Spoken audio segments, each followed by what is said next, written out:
ایک معتدل اور ہر ایک کے لیے قابل قبول قابل عمل بات اس کو ذہن میں رکھے کہ بعض صحابہ اکرام میں خود اس بارے میں اختلاف رہا ہے کہ یہ لیلہ مبارکہ سے مراد شب قدر ہے یا شب برات ہے. تو بعض کا موقف گیا ہے شب قدر کی طرف، اکثر کا موقف شب قدر کی طرف گیا ہے، اور بعض کا موقف جو ہے شب برات کی طرف گیا ہے. تو اب اس کو یوں کیوں نہ کرے کہ دونوں مراد لے لے،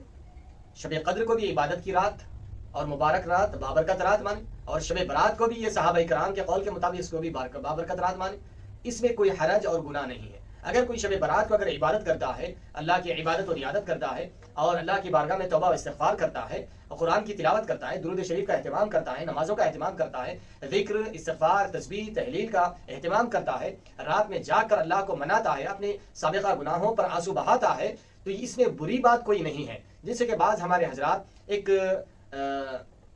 ہر درم موقف لے کر اس پر ڈٹے ہوئے ہیں کہ شب برات کی کوئی اصل نہیں ہے. یہ بالکل ایسا کہنا بالکل غلط ہے، قرآن اور حدیث کے بالکل خلاف ہے. کیونکہ صحابہ کرام کا خود اس پر موقف ہے کہ صحابہ کرام خود حضور پاک صلی اللہ علیہ وسلم کا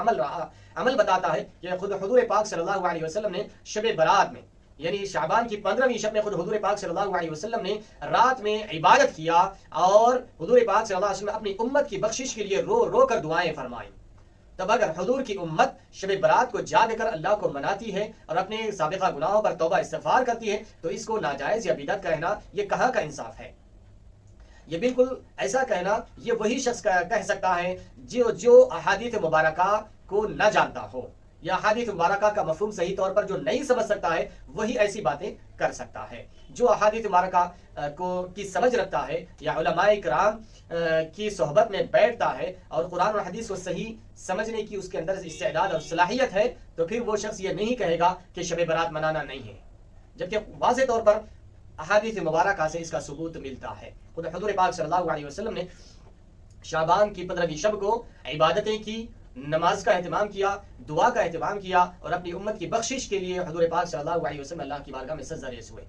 تو آئیے ان احادیث مبارکہ کو ہم شامل کرتے ہیں. یہ جامع ترمذی شریف کی حدیث مبارک ہے، یہ صحاح ستہ کی حدیث مبارک ہے. اب اس کا تو کوئی انکار نہیں کرتے جو ہمارے بعض حضرات غیر مقلدین حضرات ہیں، وہ صحاح ستہ کہتے ہیں کہ یہ صحاح ستہ میں شامل ہے ترمذی شریف. اس حدیث مبارک کا حوالہ ہے، اس کو بھی سن لیجئے. حضرت بی بی عائشہ صدیقہ رضی اللہ تعالیٰ عنہا سے روایت ہے، آپ فرماتی ہیں کہ ایک رات میں رسول اللہ صلی اللہ علیہ وسلم کو گم پایا، یعنی اپنے بستر میں حضور پاک صلی اللہ علیہ وسلم کو موجود نہیں پایا. تو میں باہر نکلی تو دیکھا کہ آپ بقیع کے قبرستان میں موجود تھے. آپ نے فرمایا کیا تم کو یہ خطرہ تھا کہ اللہ اور اس کا رسول تم پر ظلم کریں گے؟ تو حضرت بی بی عائشہ صدیقہ رضی اللہ تعالیٰ عنہا نے کہا یا رسول اللہ ایسا نہیں ہے، میں نے یہ گمان کیا تھا کہ شاید آپ دوسری ازواج مطہرات کے پاس تشریف لے گئے ہوں گے. تو آپ نے فرمایا بے شک اللہ عز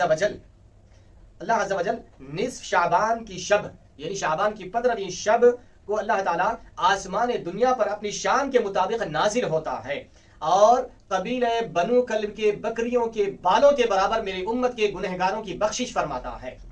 جب حضور پاک صلی اللہ علیہ وسلم نے یہ ارشاد فرمایا، اور خود حضور پاک صلی اللہ علیہ وسلم اپنے حجر مبارک سے نکل کر بقیع کے کھلے میدان میں جا کر